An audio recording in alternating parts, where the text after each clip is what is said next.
Today we're going to be doing a casserole video, but it's not just any video. It is a special collab with my friend Sammi over at Sammi May, formerly known as Managing the Maze. This is a group collab. She done it last year and we participated in it and we had a good time, and so I figured we would do that again this year. So this is what it is. This is what this video is. I'm in a rush because I'm getting ready to head out the door, but I didn't have an intro for this video, so figured I'd make it while I looked halfway decent anyways. But yeah, it is a collab with her over on her channel. Make sure you go and check her out, and make sure you check out the playlist down below. I know there's going to be some delicious recipes in here. I focused on more like family friendly, super simple. You know how we roll around here. The second one isn't necessarily family friendly. I mean, if you've got my family, it's not. But me and John really enjoyed it. And so I wanted to include it just because I wanted to make it. And if your family isn't like our family, which means super picky, it will work for you. Or if your kids just like chili dogs, ours don't. Thank you for being here. Thank you for taking part in watching this.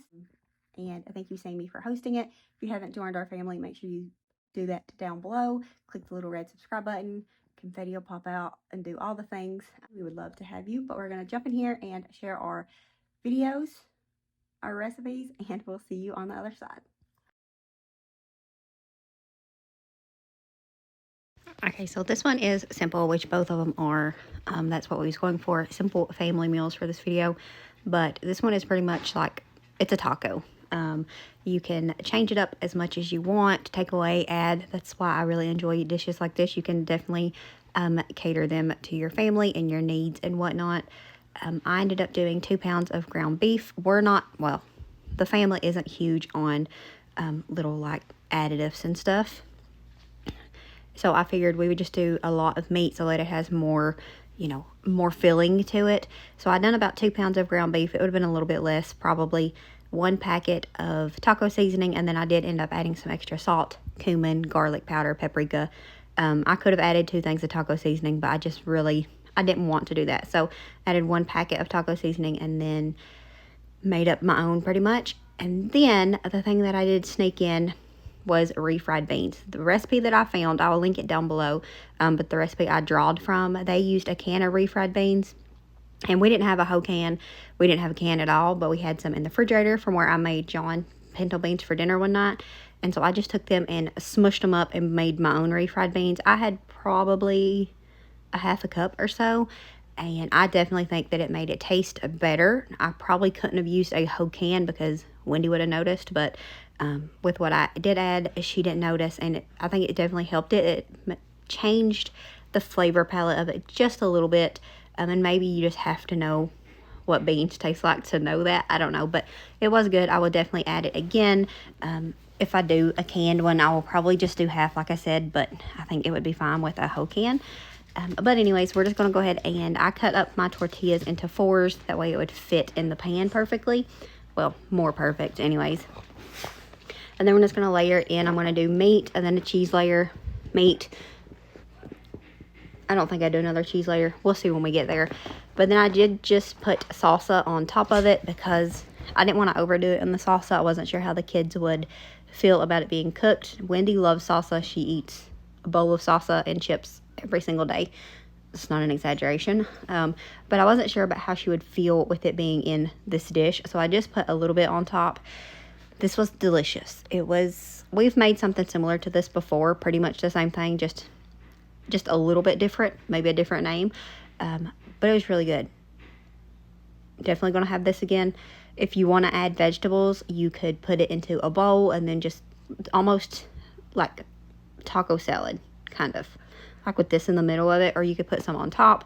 Wendy ate hers with Doritos crunched up on top, which you could add those as well, but I think this way gives it a little bit, I don't know, it's better. You can save it if you only do Doritos on what you're going to eat, because Doritos definitely get soggy if you're trying to save them for later, and it's not great. So this was definitely a hit.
course, I had to top it with cheese, and a little bit more cheese. On John's piece, I did put some jalapenos, and then we just baked it, and the cheese was nice and melty, and y'all, it was delicious. I know I already said that, but it was so good. Like, even the leftovers was just as good as eating it the same, as the same day that we made it. Look at it. It's delicious. And the second one, I was a little skeptical about, because I wasn't sure how wrong recipe. I wasn't sure how hot dogs went with tortillas, but I figured we would give it a go, and it was not bad. There is a few things I would change, and I'll go over that in a little bit, but this was a recipe that I only wanted to make for John and I. Now, looking back, Nolan would have ate this because I'm confident he does like chili dogs as well, but I just made the kids that would eat them plain hot dogs, and then the kids that don't, aka Lily, she just offended for herself. But the thing that I didn't like about this, not that I didn't like it, I just knew it could be better, was making my own chili, like, the recipe that I use, which is usually just ground beef and like castleberry chili or something mixed together.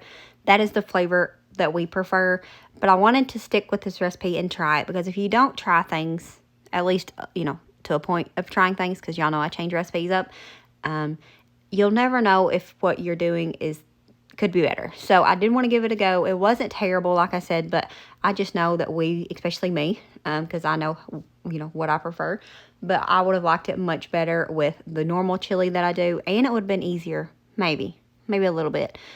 Extra easy would be just to make it without even putting ground beef in it at all, and just taking the castleberry and pouring it over it.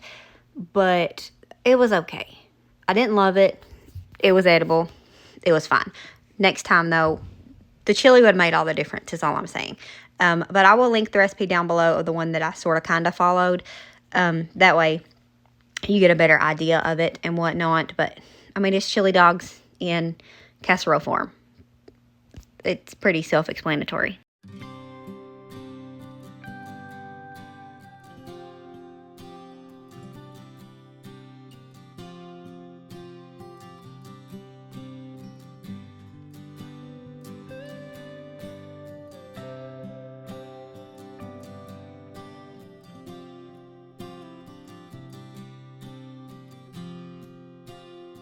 Okay, so once the chili is done, or, if you don't cook the chili and you're just using it for straight from a can, you get to skip that first part. But you're going to take the hot dogs and wrap it up in the tortillas. The tortillas is what scared me a little bit with this recipe. But you will just take it and wrap it up. I was a little worried about the tortilla being too much, but I think it actually makes it better because it keeps, it doesn't let it get super soggy or anything. Not that would really have been a problem, I don't think. But in my mind, it was at first. So we're just going to take them and roll them up. I'm only doing 4, like I said, because I wanted to just make enough for John and I. John ate 2 of these. I ate 1. And then the next day, I ate the other one. And it saved. And, it was just as good the next day as it was the first day as well. So you could easily make extras of this and it would be just fine. We done 4, like I said. And this, obviously, I told y'all, I just do my own thing, whatever I think tastes good. And I'm obsessed with this cheese right here. I could eat it just straight out of the jar. I don't. Not usually. But I decided to put some on here. My only complaint is it needed more cheese. I didn't want to, I didn't want to overdo it with it. And then I'm just going to pour over the chili that we made and then just top it with more cheese, because you can't ever have enough cheese. Okay, maybe you can. Other people seem to think you can. But I really like cheese. So we're going to put, which I think the recipe calls for cheese. I can't even remember. I just might have decided to put cheese on it myself. But chili dogs typically need cheese, in my opinion. Not everybody agrees with that. Like, John eats them just fine. Like, he ate this perfectly fine, no complaints. But if he gets a chili dog out at a fast food restaurant or something, he doesn't want cheese on it. I prefer cheese. Do you prefer cheese on chili dogs? Let me know down below. But we're going to get our cheese on here. I don't usually buy bagged cheese like this either. I got this for, I don't even remember why I bought this. I had a purpose. I think I got this for Christmas and we never used it. I really like how melty it is. I probably won't buy it again though. I don't like to buy bagged cheese like that often. I like to shred up my own, but this is what it looks like. This is obviously mine because it's got ketchup on it, and John would never, but it was really good. The only thing I would change is the chili, but we went over that already. So, all right, friends, with that, that's going to be it for this video. I hope that you enjoyed hanging out with us. Maybe you got some good ideas. If I had to pick one favorite, it would definitely be the Mexican casserole. Make sure you go over and check out Sammi as well as the other ladies in this collab. They would greatly appreciate it, as would I, and you will get some good ideas. So thank you for being here. We appreciate y'all, and we'll see you all next time. As always, remember to show grace, be content, and live blessed. Bye, friends.